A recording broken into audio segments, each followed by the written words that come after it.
తాకట్లో ఉన్న మీ బంగారాన్ని విడిపించి ఆ రోజు ఆన్లైన్ రేటుకి కొంటాం. Sharma gold company.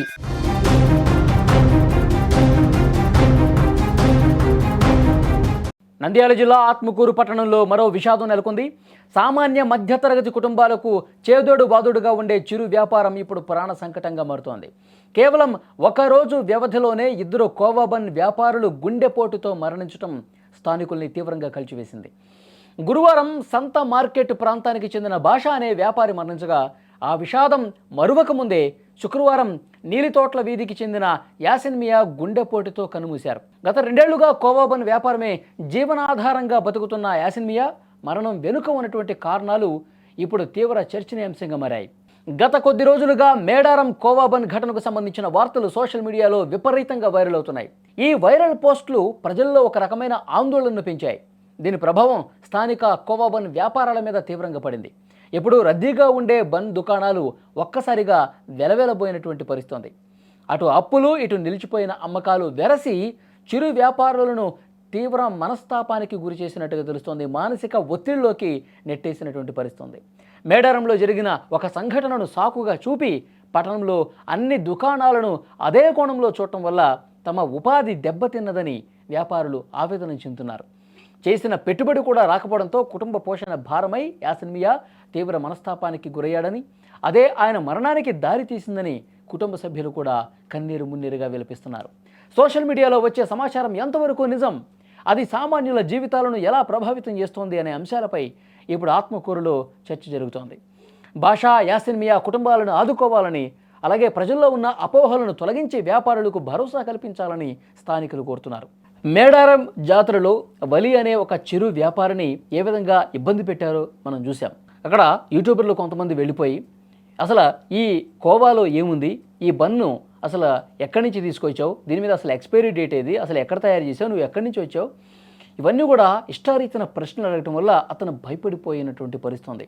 అసలు కోవాలో ఏదో కలిపి అమ్ముతున్నారు, ముస్లిం వ్యాపారులు హిందువుల్ని ఇబ్బంది పెట్టడానికి, హిందువుల ఆరోగ్యంతో ఆడుకోవడానికే ఈ విధంగా ఇక్కడికి తీసుకొచ్చి నాసిరకమైనటువంటి ఫుడ్ని తీసుకొచ్చి ఆరోగ్యాల్ని నాశనం చేసే ఫుడ్ని తీసుకొచ్చి అమ్ముతున్నారంటూ నానా రకాలుగా ప్రశ్నలు అడిగారు. ఫుడ్ జిహాద్ అంటూ పెద్ద ఎత్తున అక్కడ భయపెట్టే పరిస్థితి. ఇది 2 తెలుగు రాష్ట్రాల్లో కూడా తీవ్ర సంచలనం అయిపోయినటువంటి పరిస్థితి. చాలామంది ప్రజా సంఘాలు, చాలామంది మేధావులు కూడా దీని మీద మాట్లాడారు. రాజకీయ నాయకులు కూడా మాట్లాడారు.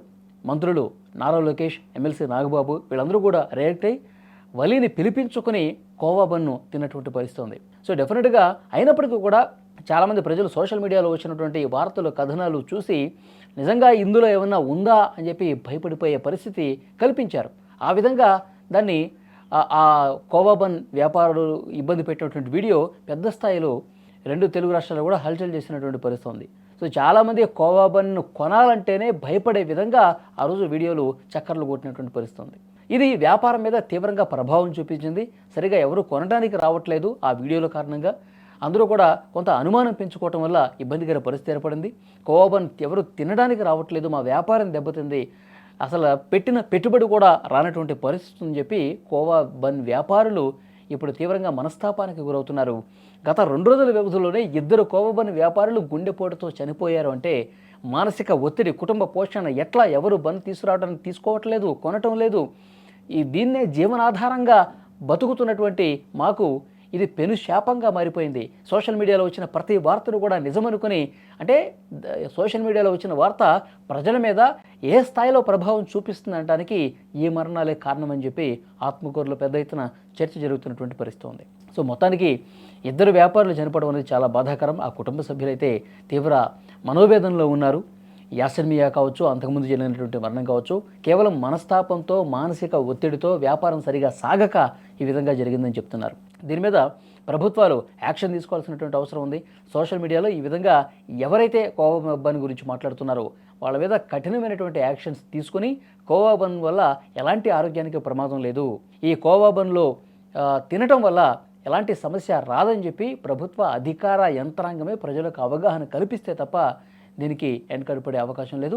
కోవా బన్ వ్యాపారులు ఇంకా చాలామంది రాయలసీమ ప్రాంతంలో, ఆంధ్ర ప్రాంతంలో ఇదే జీవనాధారంగా సాగుతున్నారు చాలామంది. సో వాళ్ళలో ఒక మనోధైర్యాన్ని కల్పించాలంటే అధికార యంత్రాంగం స్పందించాల్సినటువంటి అవసరం చాలా స్పష్టంగా కనిపిస్తుంది. మా అన్న కవా వ్యాపారానికి ఆటో తీసుకొని పోతుండేవాడు. 2 సంవత్సరాల నుంచి పోయి కొన్ని రోజులు చేసినాడు. తర్వాత బాగా లేకుండా వ్యాపారం జరగక లాస్ వచ్చి ఈ దిగులు పడి ఇట్లా జరిగింది సార్.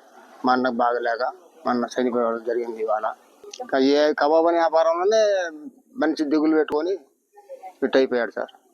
ఆటో తెచ్చుకున్నాడు సార్. వ్యాపారం కోసమే కబాబను వ్యాపారం కోసమే తెచ్చుకున్నాడు. 2 ఏళ్ల నుంచి బాగానే చేసుకుంటున్నాడు సార్.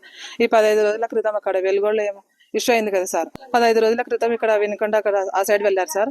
అక్కడ వెళ్ళింటే అక్కడ నుంచి అంతా అక్కడ వ్యాపారం వెళ్ళింటే అంతా చాలానే తీసుకుపోయినారు కబాబన్లు.